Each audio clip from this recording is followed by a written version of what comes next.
wrestling has more than one royal family. Adrenaline in my soul, something, something, Cody Rhodes.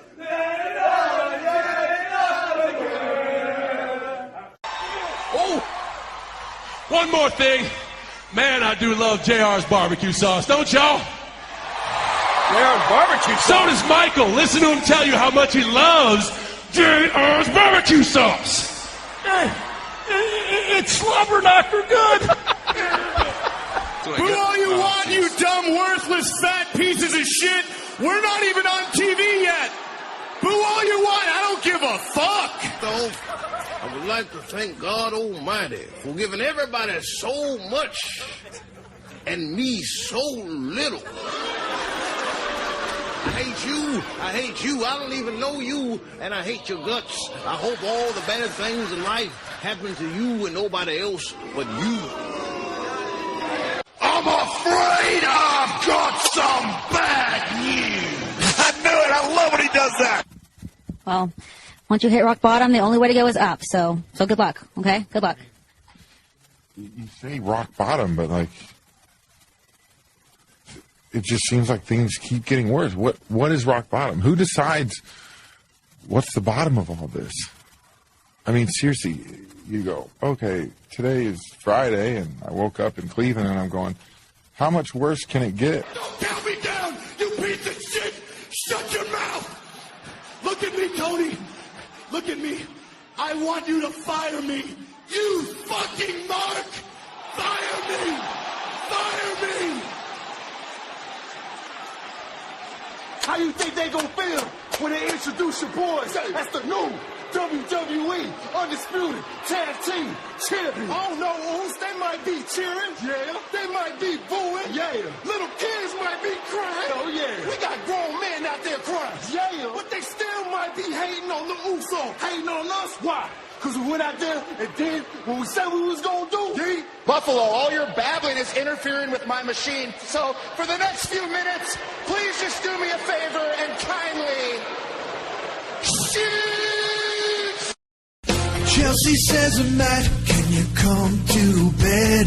No, I'd rather play with my figures instead. She said, can we be romantic and do things we enjoy? No, me and Brian Myers spent our savings on toys. Now I think my girl is gonna walk out the door.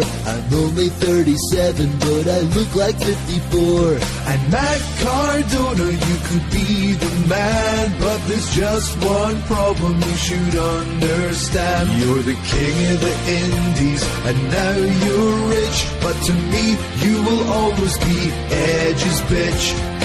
You and Brian Myers, you act like kids, but to me, you will always be Edge's bitch. You're the king of the indies, and now you're rich, but to me, you will always be Edge's bitch. To me, you will always be Edge's bitch.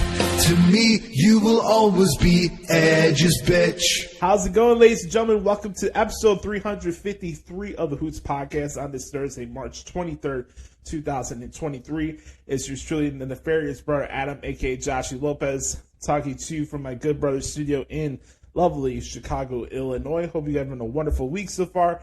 We are just about 9 days away from night one of WrestleMania. I was saying it before we go on there today, man. Time goes by fast when you're having fun, and a lot to discuss this week.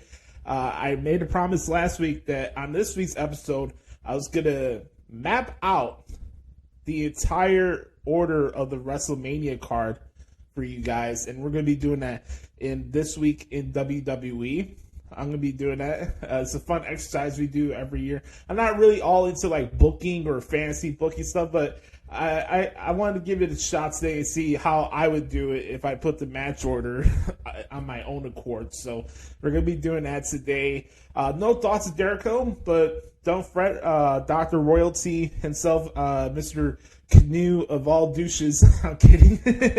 Brother Carter will be here next week with us for our full WrestleMania preview show. So be on the lookout for that. Also, be on the lookout. I might record some bonus content for you guys. I had to reach out to a couple good brothers, see what's up. And who knows, maybe you might see some more content before Mania. So make sure to subscribe to our YouTube channel right now, youtube.com/The Hoots Podcast, or our handle on YouTube as well, at The Hoots Podcast. You can follow me on Twitter if you like, at The Hoots Podcast. I'm on Instagram at Josh Lopez Media. And if you have any questions, suggestions, anything, if you want to do some business with The Hoots Podcast especially, all you have to do is hit us up at The Hoots Podcast at gmail.com, or like I said, on my Twitter page at The Hoots Podcast. Yeah, man, besides that, life is good.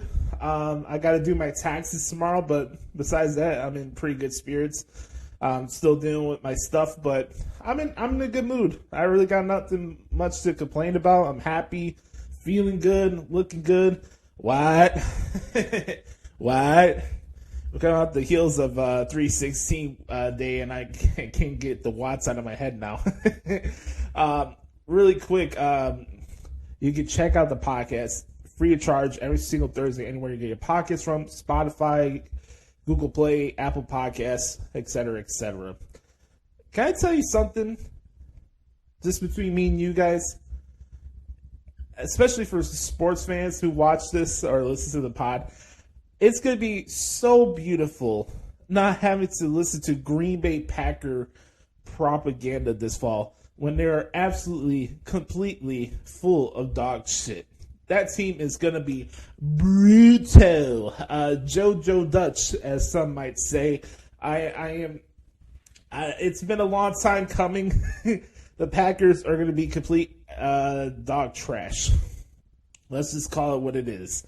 Anyways, let's get this show on the road. We're going to start off as we usually do with the Back Porch Q&A session. As like I said, if you want to be part of the segment, hit me up at Twitter at The Hoots Podcast or the Back Porch Q&A session, The Hoots Podcast at gmail.com.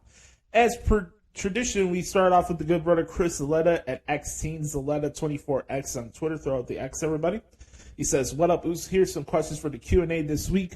Thoughts on Kenny Olivier and Vikingo match? Well, make sure everybody to stay tuned to what the hell is wrong with AEW this week, and I'll tell you my thoughts in depth as far as my thoughts in that match. But good for Vikingo. I've seen his work at Impact and AAA before, and I enjoyed what I've seen. I think he's a good wrestler.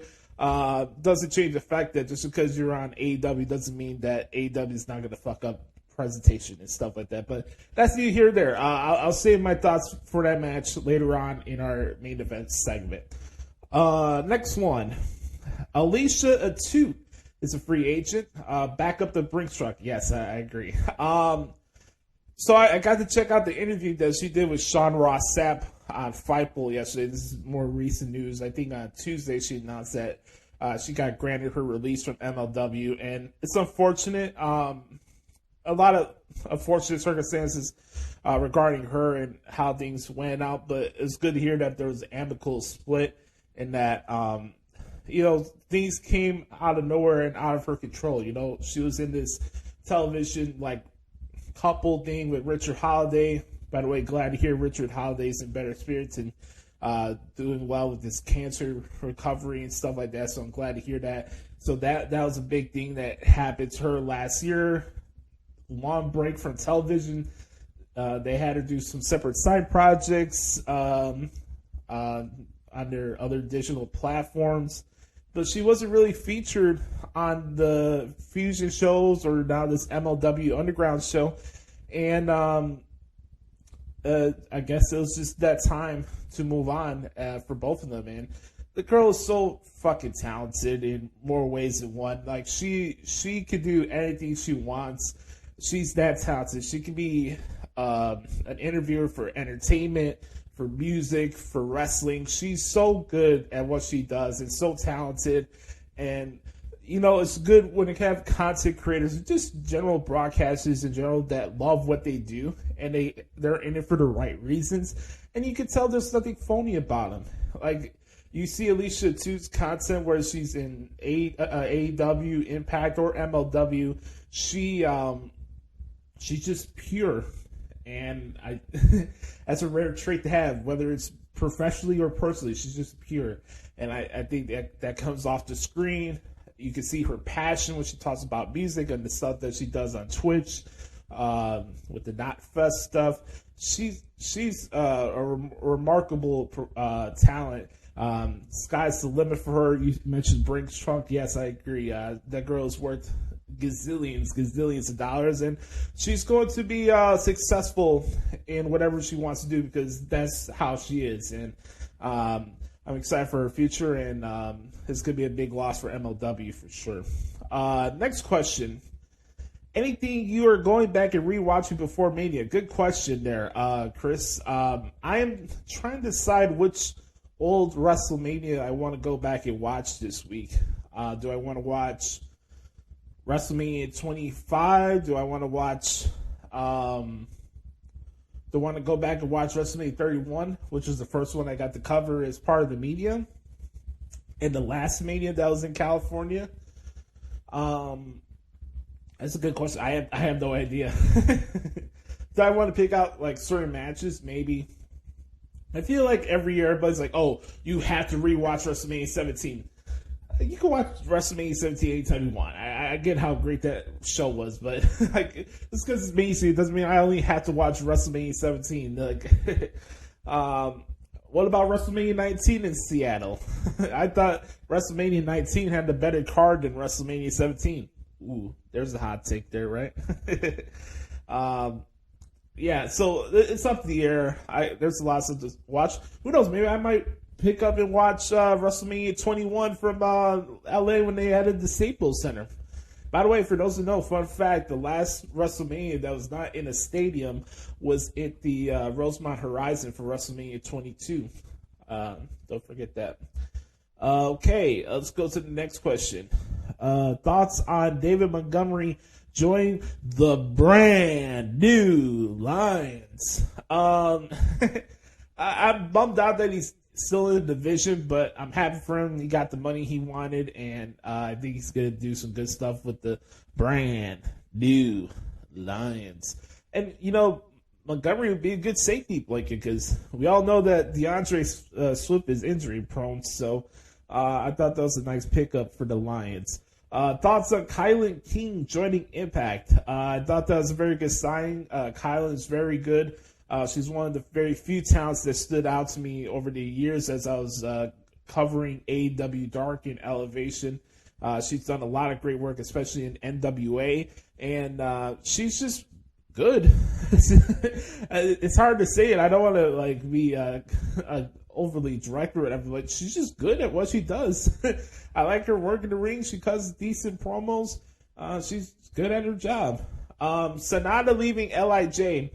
Chris, I can't really answer this question because, to be honest with you guys, I haven't been really watching.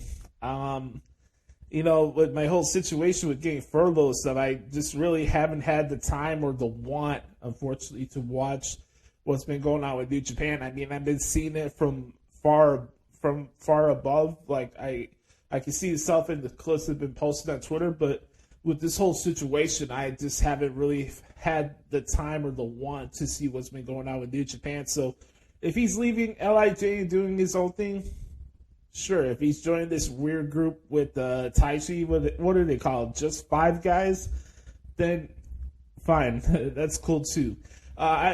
Just for me, I don't have that want or need to see New Japan right now.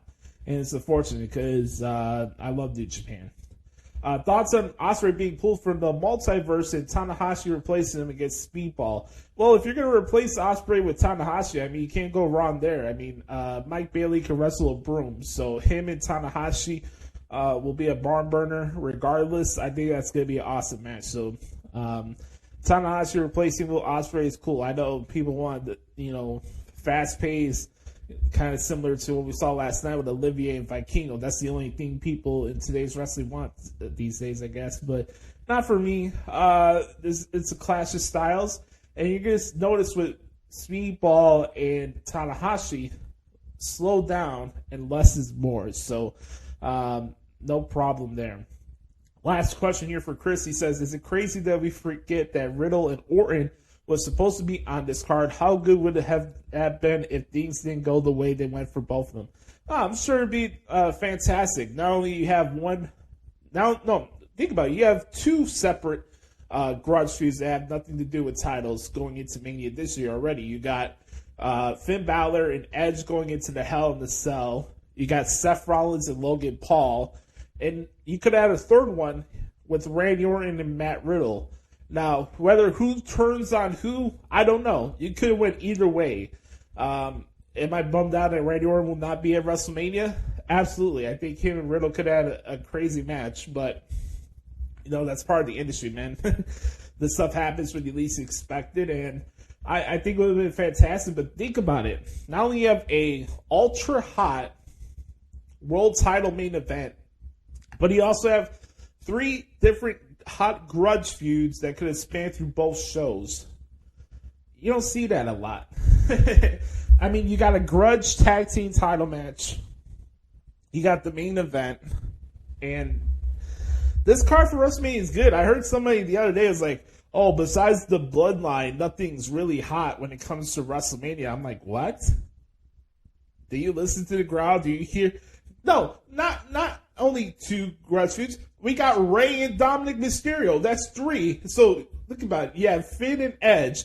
You got Rollins and Logan Paul. You got Dominic and Rey Mysterio. And you could have had Randy Orton and Matt Riddle. 2 hot grudge feuds that you could have separated into both nights. Think about that. I'm looking at the card for Mania. I'm excited to do this exercise later when we talk about the match lineup for WrestleMania. And to say that outside the Bloodline, nothing's hot going into WrestleMania, do you listen to when Edge comes out and they go after the, Judgment Day? Do you listen to the crowd anytime Rollins and Logan Paul are in the ring with each other? Are you listening to the crowd when Dominic Mysterio comes in the ring? Don't tell me nothing's hot. Okay, can I say that the women's matches going into WrestleMania are the ones that I'm looking forward to the most or have the most steam? Probably not, but to say that only the stuff going on with the Bloodline is the only thing that's hot going into WrestleMania, I think that's BS. That's just my opinion. But I want to thank you, Chris, for the questions this week. I appreciate you, brother. Next, we go to the good brother Mike at Main Event Swerve. He says, what up, Boost? I have a few questions, back porch questions. This will be the last week before I bring our new baby home. Well, congratulations, good sir. She's part of the road to WrestleMania, so let's start there. Number 1, have you ever known someone who's had a C-section and needed 1 to 2 weeks to recover? My real question is, what is the most important advice you have for me being the primary caregiver to start off? Well, brother, I don't have kids, so I'm the wrong person to ask. Just with anything, I'd just say take it one day at a time.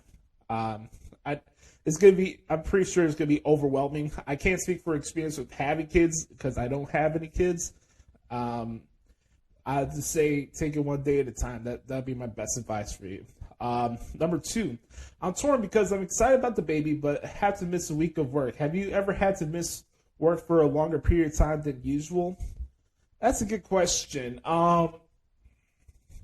No, not necessarily. Like, look, I went to Oviedo, Florida, a couple years ago. I think you guys remember this. I went to Oviedo for a couple of weeks to, get used to the environment because, I've been saying nonstop, like, hey, I want to move to Florida. I want to move to Florida. I want to move to Florida. So I wanted to test myself. I wanted to see how that experience was. But I was down there for 2 weeks. I called it a staycation. I was still working. So I never really got into the point yet in my career where I've had to take a week or something longer to not do articles unless either my computer broke or there was like a power outage in my neighborhood, which luckily, knock on wood, I haven't really got into that situation yet. So to be honest with you, no, I have not run into that occasion yet. Number 3, my girl's sister keeps making judgmental statements about what I should be doing or I'm not doing enough to support the new mom. How do you deal with a person that's hard to please like that? Well, it's not on you to please her. As long as you're top on your shit and you're doing what you're supposed to do, what doesn't really matter what she thinks or says, Changing tracks. What is your favorite TV show to watch to escape from stress? I got 3 of them. It's Friends, How I Met Your Mother, and New Girl. Those are my 3 shows. Also, what is the TV theme song you would like mixed into a sample from a song? Think like Limp Bizkit using Mission Impossible theme, that kind of thing. Golly, that's an interesting one.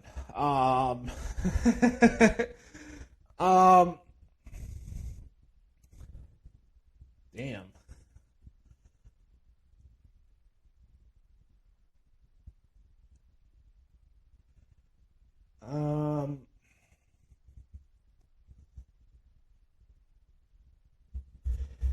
Damn, it got me stumped here, Mike. I'm really thinking. Let's go with this. If you could do like have the French Prince of Bel-Air's theme song mixed with like "Bitch Don't Kill My Vibe" by Kendrick Lamar, I think that'd be pretty interesting. That's a good question. You really stumped me on that one. Number 6, I'm not a fan of just drinking water, although I get the health benefits. How do you get into a water routine without it seeming like a chore? Well, it's just, it's what you intake. I wouldn't recommend people overdoing it with water. I'm a waterholic by choice and just for other reasons. I choose to be straight edge. I don't believe in drinking alcohol or doing drugs. It's something to help me get by my day or take my mind off of stress and stuff like that. It's not a muse for me to go. It's not an outlet I need to partake in, But that's just me.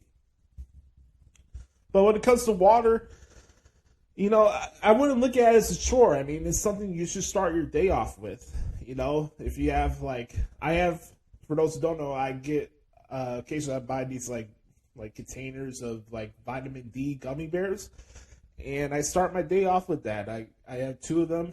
I drink water with them to start my day, and water is a big part of my life. Obviously, I need a lot of water to do content like this and being a broadcaster. I think I got a lot of my appreciation for water and drinking only water sometimes most of the days when I was going to broadcasting school. I love water now. I could drink water all day. I could cut out soda for a long period of time, and if I just had like orange juice and water, I'd be good. For me, I don't look at it as a chore. It's something I enjoy. Water is good for the soul. It makes you feel good, and I don't want to look at it as a chore unless you're just lazy and don't want to go up and walk over to get the water. But my recommendation, the best water to have in your house, and it's something that makes you want to have it more, is filter water. If you get those filter water jugs that you can put in your fridge and it's cold, I recommend those ones. But just having buying packs on packs of water like Ice Mountain or whatever the other brands are for water. I mean, I like Dasani and some stuff like that, but like for me, if you get like a filter water jug, I think it'd be pretty good for the day. That'd be my recommendation. Number 7 here, he says, so I see that the lovely Sarah Sahi says that season 3 of Sex/Life is open to happen if Netflix agrees. What else can you see happening to twist the happy ending to season 2? That's a good question. Is there another ex that we don't know about for Billy? That would be my question. How do you make that turn? Or does she catch Cooper? Oh, Brad. That's his name, Brad. Does Billy catch Brad cheating on her for season 3? Or do we just find out that Billy's for the streets and we see her banging Cooper at season 3? I don't know. By the way, if you guys have not watched that show yet, I would recommend it, especially for young couples or just young people in general. It's an interesting show. I enjoyed it. It was a show I thought I would enjoy or want to partake in, but that show is interesting. I've seemed to enjoy it a lot. And I've watched both seasons so far. It's very good. It's on Netflix if you haven't seen it yet, but that's a good question. What episode of How I Met Your Mother would you suggest to convince someone to start watching the show? Very good question. I don't have the name. Let me look for this really quick. How I Met Your Mother episodes. I have the scene that got me hooked to it.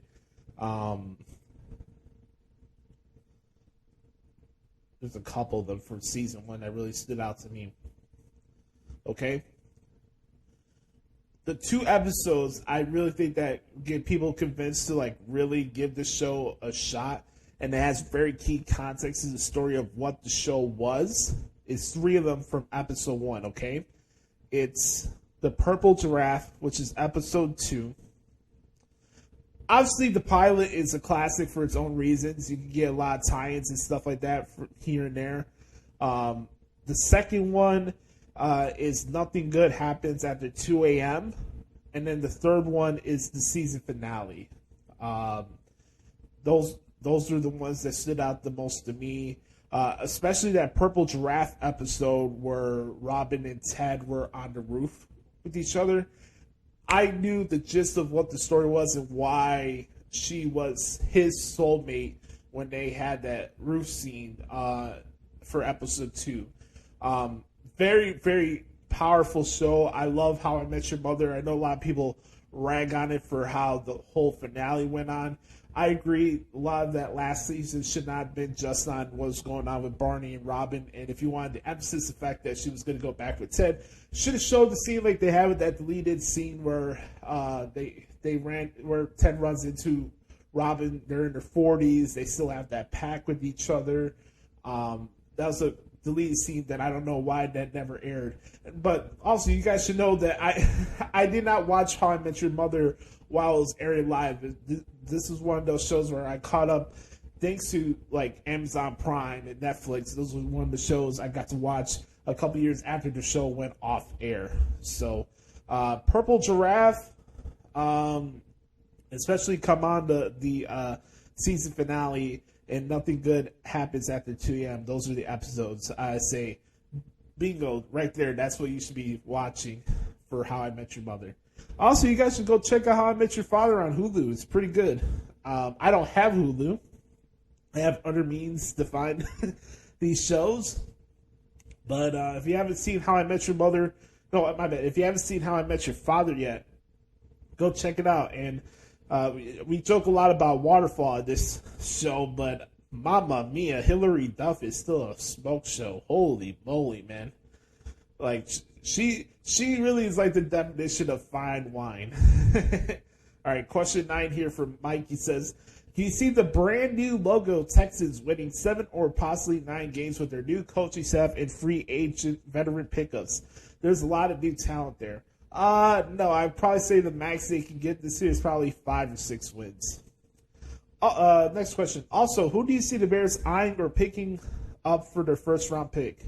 There's 3 guys. I say either the wide receiver from Ohio State, JSN, Paris Johnson, the left tackle, or Peter Skoronski. What a Chicago name. You know, Chicago, a big hub for Polish people. Peter Skoronski. Here, we got that young guy from Northwestern, Peter Skoronski. Go get him a Polish sausage and a. We're not gonna do a whole Chicago. Peter Skoronski. Go check that out. All right, let's go to the next question here. With guys getting injured, batting, and even celebrating, do you think MLB teams may prevent players from being in the World Baseball Classic? Well, I certainly hope not. You never know. MLB can be very shady at times. You kind of wonder why the interest seems to waver when it comes to Major League Baseball. All right, let's see what we got next here on the Back Porch Tuning session. He says, what do you think of the NXT Stand Deliver Card so far? So far, so good. I'll get into more details, Mike, on that question in This Week in WWE, because I do want to talk about Stand and Deliver as well. Number 13. Also, were you surprised that Shawn Michaels and Grayson Waller went there about Shawn Michaels taking over and even bringing up Triple H's heart condition? No, I'm not. It's a story. It's true. So instead of running away and hiding from it, the difference between WWE and AEW when they get into these shoot promos and locker room talk or stuff like that. I feel like WWE does it when it's for the right time with the story. AEW just does it just to get a cheap pop out of the audience. That's the difference. So it's good to address the elephant in the room when it's necessary for the story. So I was not surprised by that. Did you see Chris Jericho say that Judas is the first crowd-chanted song? He's clearly wrong. But what's the biggest chant you've heard, or what entrance music really started those chants? Oh, my God. Chris Jericho, can you please shut the fuck up already? Like, can you do me a favor and please shut the fuck up? I swear, this dude acts like he walks on water. I bet you Chris Jericho feels he's the first one who made a heel turn. He's the first one to make costumes. He's the first one to reinvent his character in wrestling. This guy is so delusional to reality, it's beyond me. Look, I could say that maybe, you have the Nakamura stuff, the New Jack entrance in ECW. Hell, Sandman. People singing Enter Sandman. That was before Judas. Come on, man. This guy is so driving his own propaganda. It's ridiculous to me, man. Get a fucking clue. Couple more questions here. Can you see a scenario where Roman loses the titles at Mania, Jey Uso makes a main event run again, but Roman comes back at Money in the Bank and costs Jey the briefcase? Not necessarily, because if you look at it, the only scenario that I see Jey, getting a title shot is if he wins King of the Ring, and then he fights Cody at Money in the Bank. Maybe I can see that there, but honestly, I think there's still stuff left on the table between him and Sami Zayn that I just don't see it by the time we get to that particular premium live event that we would see Jey Uso fight for the title. Now, will Roman and Jey still have issues with each other and that feud will resurface? Absolutely. But as far as what I see right now, I don't see that happening. I don't, but that's just me. Next question here, the last one here for Mike. He says, what has been your favorite moment, match, or storyline in the Bloodline story arc? Amazing long-term storytelling. Absolutely, I agree with you. Okay. My favorite match so far from this Bloodline story has been Roman and Drew McIntyre. Outside of Gunther and Sheamus last year, that Roman and McIntyre match was my favorite one that I saw all year last year from WWE. That was one that really stood out to me. And it was also a pivotal point because that's when Solo joined the group, right? So Clash of the Castle was one that really stood out to me. Of course, there's the infamous segment where Jay's like, I don't give a damn what the tribal chief thinks, and Roman's eyes perk up and, like, oh, you fucked up. I remember that segment really stood out. Obviously, the tribal court thing from Raw 30 was good as well. But, I have to say the Drew McIntyre match for Clash of the Castle was my favorite one. We'll have to see how that goes. Okay, let's see what we got here for the next question. What has... yes. The last question for the Q&A this week comes from our good brother, Nate the Great, at Psycho Nagiri. He says, my one question for the Q&A this week is a good one.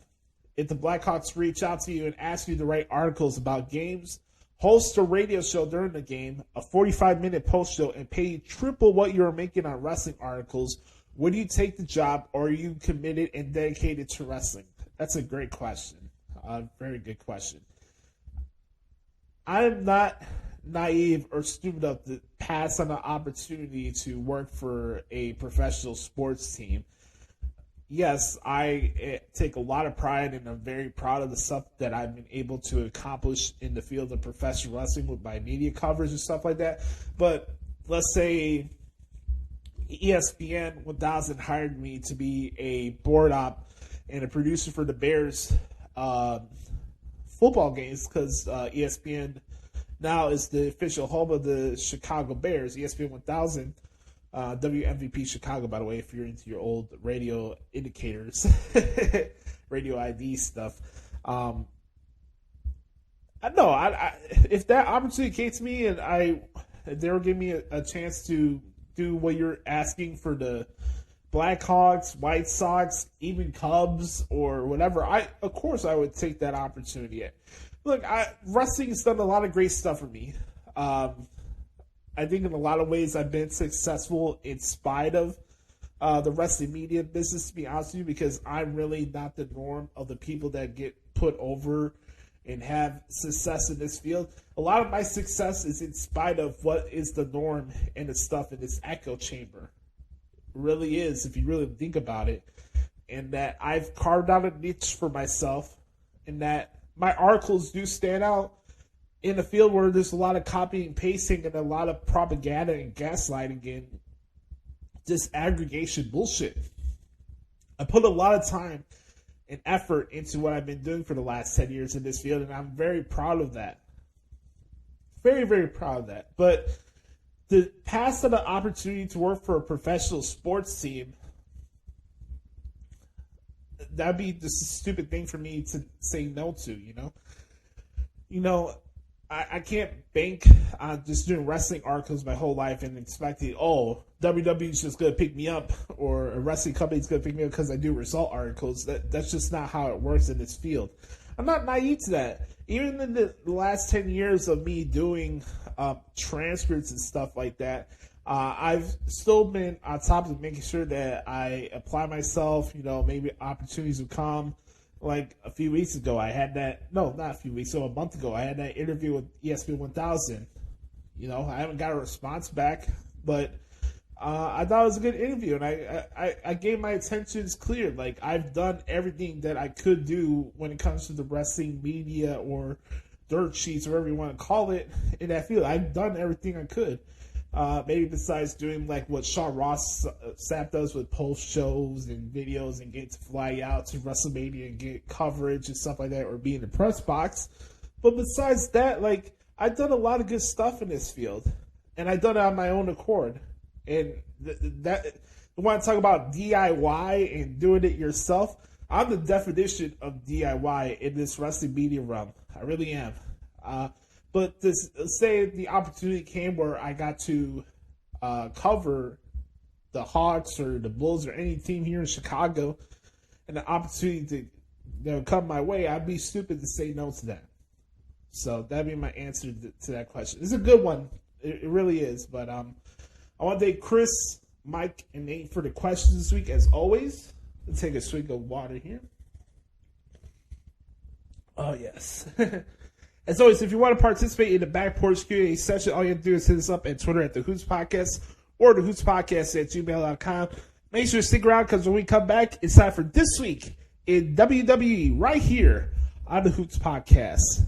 Yes, sir.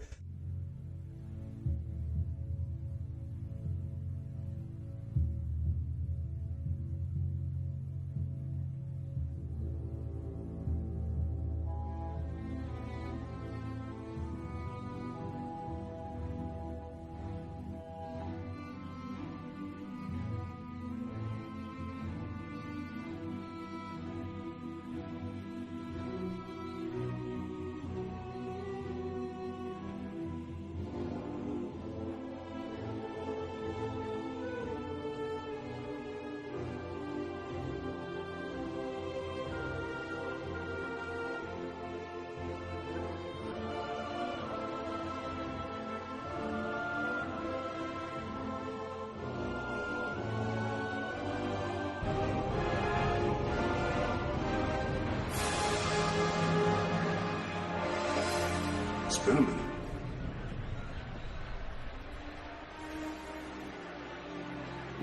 Haven't seen you, haven't heard from you. I gotta beg you, brother, to get some answers. And now you're back making decisions.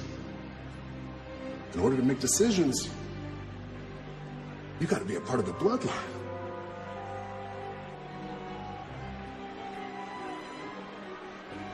Are you with us? Are you bloodline? Are you still my friend?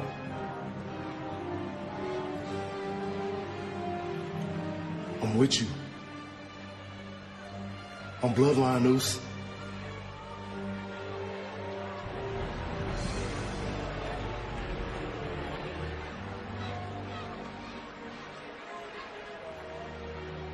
I hope so.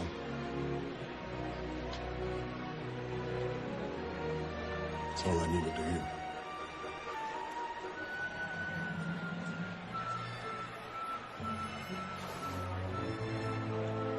I'll see you later.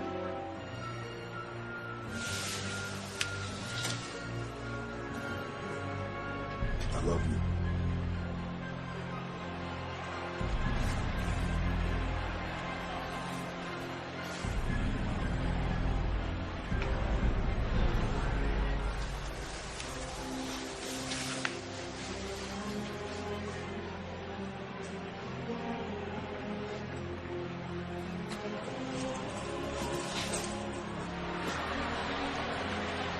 My tribal chief. Yes, President. Did you find out the answers you were looking for?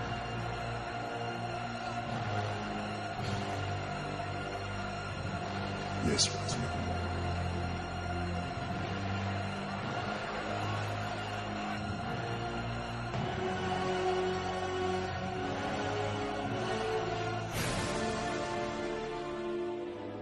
Alrighty, we're back, everybody. Hope everybody's enjoying the show so far. Time to talk about what happened this week in WWE as we are knee-deep on the road to WrestleMania. And this is going to be an abbreviated segment this week. We're going to get all into the nuance and everything that could have come with this event coming up at SoFi Stadium next week with Brother Carter. We're going to get into the breakdowns, what can happen here and there.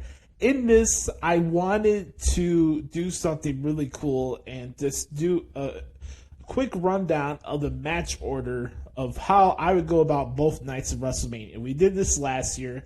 I really think that, you know, it's going to be pretty cool. And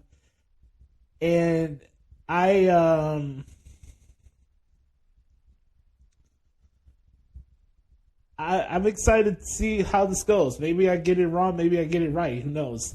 But I'm just going to say that I think you guys are going to enjoy it here, and it's going to be a good one. So, love to see your guys' comments down below. Let me know. Tell them right now. Hey, give us in the comment section down below, for those who are watching on YouTube especially, give us your match order for both nights of WrestleMania. And hit me up on Twitter if you like as well, at the Hoots Podcast. So this is how I go, and we're going to do it in the spirit of how I usually do my excrement impressions and what the hell's wrong with AEW. But we're going to do it in the positive light here in WrestleMania 39. So let's give this a shout out, shall we? Coming to you live from SoFi Stadium in Inglewood, California. It's night one of WrestleMania. Starting off first for the SmackDown Women's Championship, it's the Queen, Charlotte Flair, taking on Rhea Ripley. From there, it's a WrestleMania Showcase Tag Team match with the Viking Raiders taking on Braun Strowman and Ricochet, the Street Profits, and the Alpha Academy. It's a Family Grudge match with Rey Mysterio taking on Dominic Mysterio. From there, we have the Hell in a Cell match with Edge taking on Judgment Day's Finn Balor. We have the Beast Brock Lesnar taking on the 7'6", 460-pound Nigerian giant Omos. From there, we got Seth freaking Rollins taking on social media superstar Logan Paul. And our main event is the Usos taking on Kevin Owens and Sami Zayn for the undisputed WWE Tag Team Championships. From there, we go to night two as a triple match for the WWE Intercontinental Champion. As the champion, Gunther takes on Drew McIntyre and Sheamus. From there, we have another WrestleMania Showcase Tag Team match. It's Liv Morgan and Raquel Rodriguez taking on the team of Carmella and Chelsea Green, Candice LeRae and Mia Yim or Nikki Cross, or Natalia and Shotzi Blackheart Card. From there, we got Bobby Lashley taking on an opponent to be determined. From there, we got Bianca Belair against Asuka for the WWE Raw Women's Championship.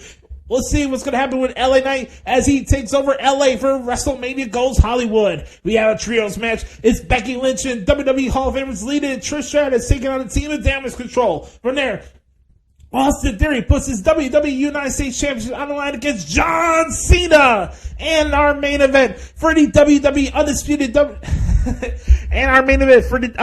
WWE Universal Championship. It's Roman Reigns against Cody Rhodes.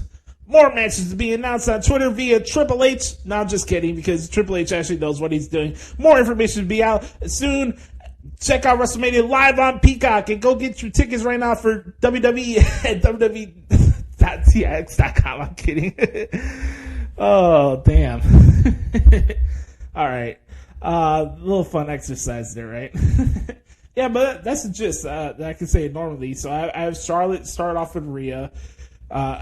This, an easy way to go about it, have both showcase tag matches on both nights at the same spot. Get your two grudge matches there. Rey Mysterio against Dominic Mysterio, Edge and Finn Balor, Brock and Omos. You got Seth Rollins and Logan Paul, and the Usos and Kevin Owens. And then we go to night 2. Gunther, McIntyre, Shane Styles made official on SmackDown this past week. We'll see what goes down with Bianca Belair and Asuka, the women's trios match, John Cena and Austin Theory, and of course the Tribal Chief, Roman Reigns and Cody Rhodes. So let's do it one more time.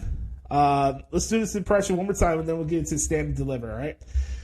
Coming to you live from SoFi Stadium, it's WrestleMania 39, Night 1, as we start off with the SmackDown Women's Champion, the Queen, Charlotte Flair, taking on the winner of the 2023 Women's Royal Rumble winner, Rhea Ripley. From there, we have the WrestleMania Showcase Tag Team matches, the Viking Raiders taking on Braun Strowman and Ricochet, the Street Profits, and Alpha Academy. From there, it's a battle of family members, as Father Rey Mysterio takes on son Dominic Mysterio. From there, we have Edge taking on Finn Balor in a Hell in a Cell match. From there, we got the Beast, Brock Lesnar, taking on the 7'3", 460-pound Omos. From there, we got Seth freaking Rollins taking on social media superstar Logan Paul. In our main event for night 1 is the Usos winning their WWE Undisputed Tag Team titles on the line against the team of Kevin Owens and Sami Zayn. From there for night 2, we go for the triple threat match for the WWE Intercontinental Championship. It's Gunther taking on Drew McIntyre and Sheamus. From there, we have another WrestleMania Showcase Tag Team match. It's Liv Morgan and Raquel Rodriguez taking on the team of Carmella and Chelsea Green, Candice LeRae and Mia Yim, and Natalya and Shotzi Blackheart. Bobby Lashley takes on an opponent to be determined at WrestleMania. Bianca Belair takes on Asuka for the Raw Women's Championship. And there we got a women's trio match. It's Becky Lynch and WWE Hall of Famers leading Trish Stratus taking on the team of Damage Control. From there we have the WWE Undisputed United States Championship as the Austin Theory takes on John Cena. And our main event, it's the Tribal Chief with his Undisputed WWE Universal title on line against Cody Rhodes. All right, so we got that out of the way. Then we got another show to talk about right here before I get to our main event here. It's NXT Stand and Deliver. So here's the matches that are announced so far for this show. We have a battle for Chase University. Is Andre Chase, Duke Hudson, and Tia Hill, and Tyler Bate takes on the team of Schism, Joe Gacy, Rick Fowler, Jagger Reed, and Ava. The winner of the match will gain control of Chase University. From there, we have the triple threat tag team match for the NXT Tag Team titles. It's the Gallus Boys of Mark Coffey and Wolfgang taking on the Creed Brothers, and Tony D'Angelo and Channing Stacks Lorenzo. We have a fatal 5-way match for the NXT North American Championship. It's Wesley taking on Dragon Lee, Jordan Devlin, Ilya Dragunov, and Axiom. I think that may be the best match of that weekend. Holy moly, that's going to be a barn burner. We have the NXT Women's Tag Team titles on the line as Fallon Henley and Kiana James take on Alba Fire and Isla Dawn. We have a ladder match for the NXT Women's Championship as Zoe Zark takes on Gigi Dolan, Tiffany Stratton, Laya Valkyria, and Indy Hartwell. We have Johnny Gargano against Grayson Waller in an unsanctioned match. And we got Braun Breaker against Carmelo Hayes for the NXT Championship. So this card for Stand and Deliver is loaded, man. Lots of stuff to look forward to. A lot of barn burners to be on the lookout for. But I think the conversation that everybody's having on right now is what happened on Monday night. Cody Rhodes got into the head of the tribal chief. And when I mean got in the head of the tribal chief, I ain't kidding. He played all the mind games in the world out there, the tribal chief, and it was damn good. So, all in all, man, things are clicking on all cylinders. Curious to see what goes down tomorrow night on SmackDown, as SmackDown's in Vegas. And we're almost there, ladies and gentlemen. Our voyage to WrestleMania is almost there. And next week on the podcast, myself and Brother Carter will give you our predictions. For WrestleMania 39 coming up next week. So looking forward to that. On that note, it's time for the main event. It's scheduled for one fall with an unlimited time limit. And we're going to start off with Dr. Royalty himself, Brother Carter, with a brand new edition of What the Hell is Wrong with AEW. Let's start this bad boy off in a 3, a 2, a 1. Beat your meat. Beat your meat. Beat your meat. Beat your meat. Beat your meat. Beat your meat. Beat your meat. Beat your meat. I'm telling you, my time is right now. Right this minute, 2022. We're living it. My time is now. My time is right goddamn now. Man, what intensity. It's time for What the Hell is Wrong with AEW?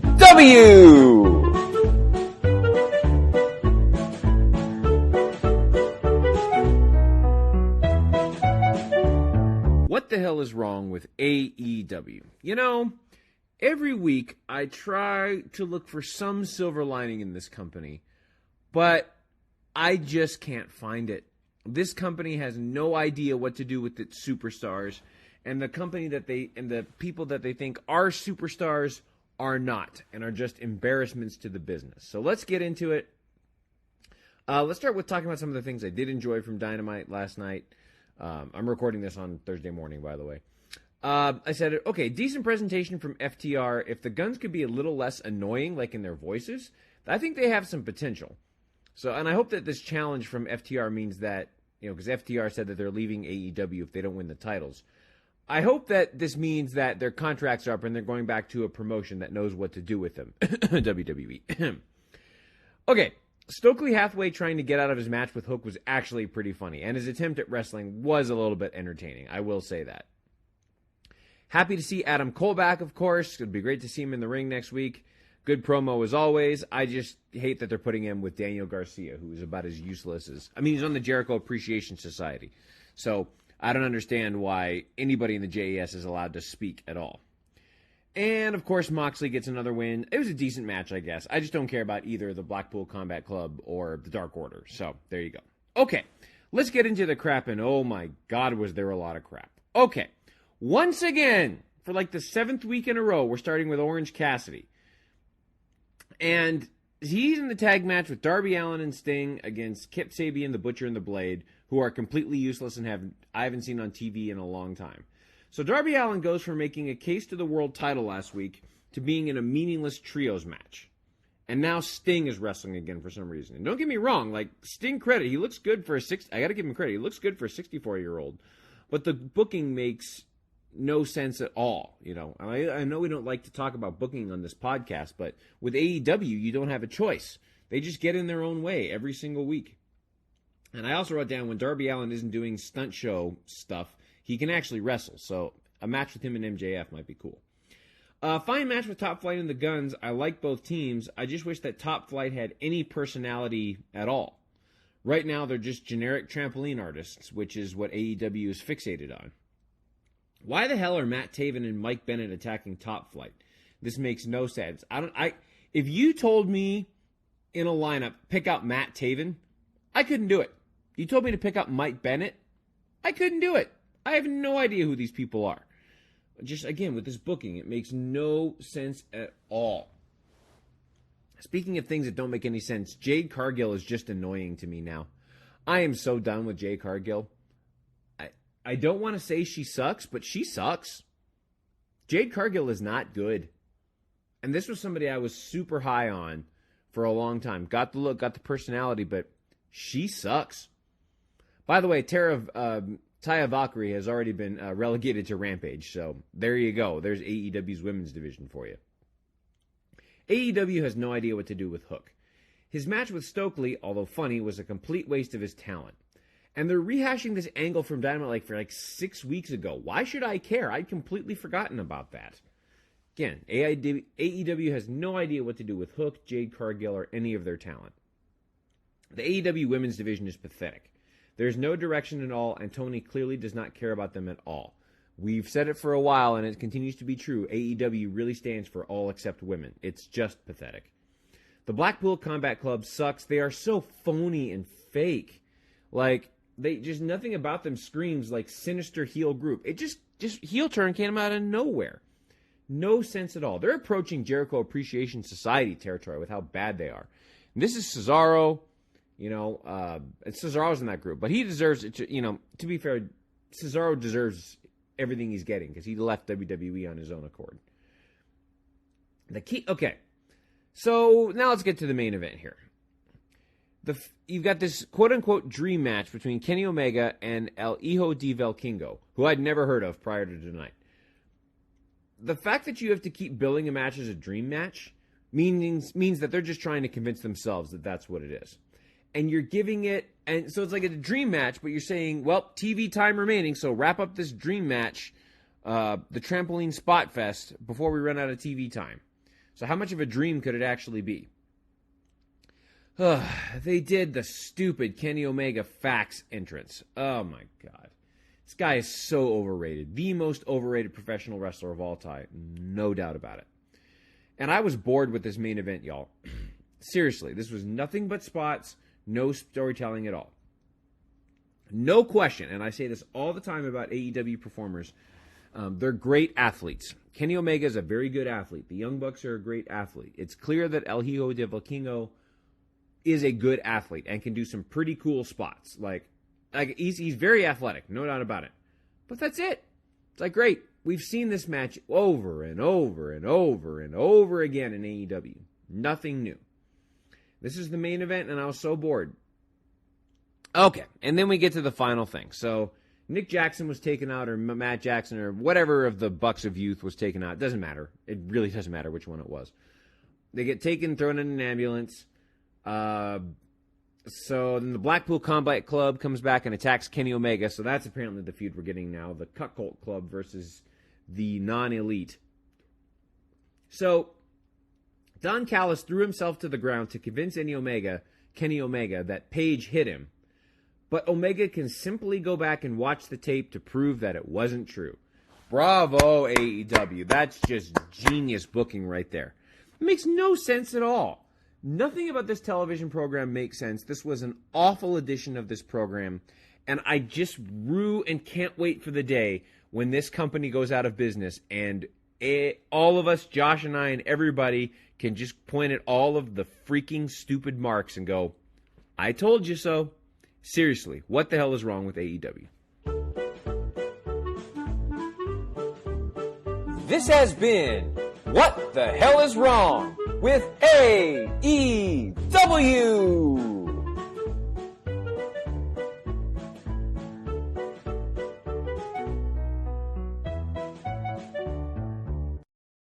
Thank you, Dr. Royalty, for the submission this week. I appreciate you, brother, as always. Time for Joshie's portrait of What the Hell is Wrong with AEW, aka What Isn't Wrong with AEW. What could go wrong will go wrong. Repeat. What could go wrong will go wrong. The norm of AEW. Last night's Dynamite took place in Independence, Missouri, in the outskirts of Kansas City. Excalibur said it 20 times during the broadcast last night. We started off as we started the last 2 months of AEW Dynamite with pockets. It's a trios match. Orange Cassidy, Darby, Allin, and Sting defeat the team of Kemp, Sabian, and the Butcher and the Blade with the smoke show of all smoke shows, Penelope Ford. Please, if you're going to add more TV time to the AEW schedule, I need more Penelope Ford in my life. Just want to get that out of the way as an early positive. Look, ladies and gentlemen, I know what everybody's excited for me to talk about, which is the main event of Olivier and Vikingo. And I'm sorry to disappoint everybody, but I am not going to come on here and jizz over myself over this match like everybody else was on Twitter last night. I guess I should start off hot, right? Let's just get this out of the way. I enjoyed the match. Don't get me wrong. I thought there were some really nice spots. Vikingo doing a counter Hurricanrana off that avalanche powerbomb that Olivier was going for. I thought was nice. I didn't know that this was a no disqualification match, or you can just put people through tables now during this match. It wasn't announced to me that this was a no DQ match, so it was a nice spot. Don't get me wrong. Vikingo does a springboard 630 senton through a table on the floor, but how's that not a DQ? Like, make that make sense to me. It was a fine match, but again, it has to illustrate the point of this match was just there for me. Is this going to draw any more extra viewers that they don't already have for their audience? Yes, this was a dream match for every hardcore mark of AEW. And they got what they wanted. Spot-fed wrestling. No psychology. No rhyme or story you could tell from the match one way or another. Who am I supposed to boo? Who am I supposed to cheer for? Why should I care? This match was a spot fest, and everybody got their wish. The best part of the match for me was the beginning, because you got that terrible intro that Justin Roberts does whenever Kenny Olivier has singles matches. And please, I'm begging people, if you're going to tell me right now that Don Callis is on the level of Paul Heyman, you need to be drug tested immediately. I've seen so many posts last night about, man, this story with the Hangman and the Elite are so tied into like the stuff with the Bloodline. I'm like, what? It's such great long-term storytelling. Oh my god, it's so good. It's just as better at the Bloodline. Don Callis can't fucking Don Callis can't freaking tie Paul Heyman's tie, let alone lace up his freaking loafer shoes. Give me a break. Don Callis is not on the level of Paul Heyman, and this story with the Elite and Hangman, will they not fuck each other, be friends again? It's not even close to the Bloodline. It's not even close. So, I'm sorry to disappoint everybody. I did not jizz myself last night over seeing Olivier and Vikingo. Yeah, there's a lot of spots.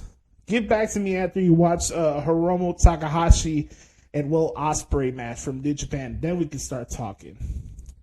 But this show started with the Young Bucks getting put in an ambulance, going to the hospital, find out that the Blackpool Cuckold Club were the ones that sent them there. By the way, since we're talking about New Japan and AEW here, I'd like to congratulate the Blackpool Cuckold for entering my vortex of shit. That's right. These guys are the AEW version of the House of Torture. Congratulations, gentlemen. I mentioned before the opening match was the trios match. Pockets and Darby Allin and Stinger beat Kid Sabian, the Butcher, and the Blade. Thought the match was okay. Sting looked really good in the ring last night. I won't take that away from him. He's done a lot of good stuff in his run with AEW. I can't take that away from the guy. He's done really good stuff. Officer Bar Brady was back last night. Just as useless as usual. QTV, still up in the air for me. I don't know whether I like it or hate it yet. I got to give it some time to let it sink in. I do think it's kind of corny that we're tying stuff about Meltzer's Twitter account getting hacked, but that's neither here or there. Let's go to the next part of the show. The Guns retain over Top Flight is still the AEW World Tag Team Champions. After the match, FTR come down to the ring and challenged them in the match. Austin Gunn said there's nothing that FTR can offer them that would want them to put the titles on the line. Dax said that they would quit AEW for good if they get one more shot at the tag team titles. Austin eventually agrees, and then the Guns spit at FTR's face, and the match is official. So, yeah, that's that.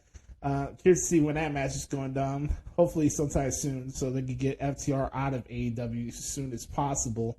Good to see the beautiful Renee Young on my TV, as always. Jade Cargill is not impressed with Taya Valkyrie. I gotta tell you want to know what my favorite part of Dynamite was last night? Was Hook and Stokely Hathaway. I thought this was the best match of the show, to be honest with you. Hook is a gem, and I thought Stokely played his part very well. From there, just like Brother Carter said in his portion, AEW can't help themselves. They got to get in their own way. So we can't have nice things.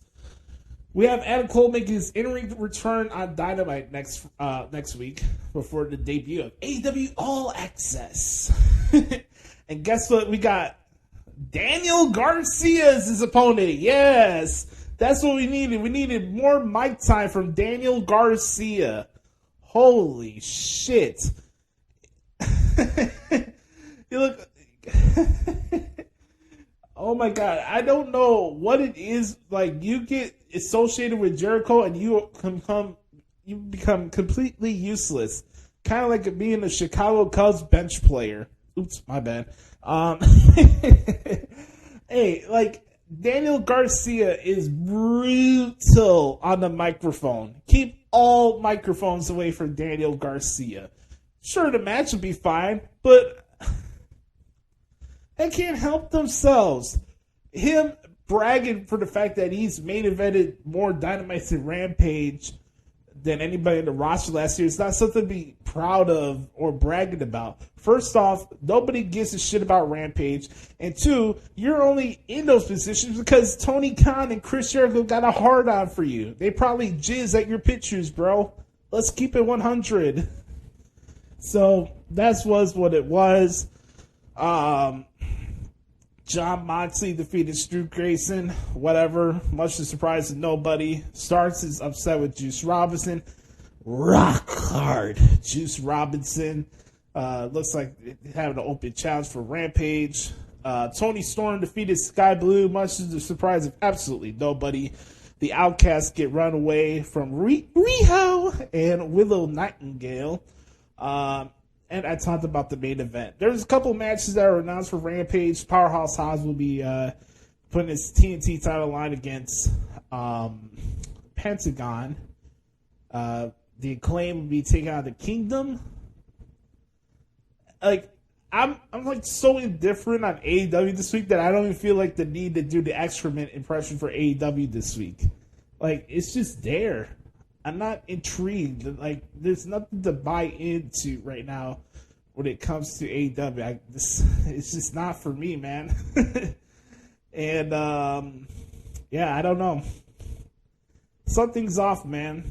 Like, yeah, you could tell me that Vikingo and Olivier was the classic. I say otherwise. It was just another episode of AEW television that has no rhyme or reason, and we're just here to sit here and act like it's the greatest thing since sliced bread. So, on that note, I'd like to say thank you, everybody. And once again, AEW continues to be AEW. And that, my friends, is what the hell's wrong with AEW. Hey, ladies and gentlemen, I want to let you know to say thanks and hanging out with us for this special episode of the Hoots Podcast. We'll have a full WrestleMania preview show next week with Sir Royalty, so be on the lookout for that. Looking forward to shooting the shit with Brother Carter. It's going to be a lot of fun. You can follow me on Twitter if you like, at the Hoots Podcast.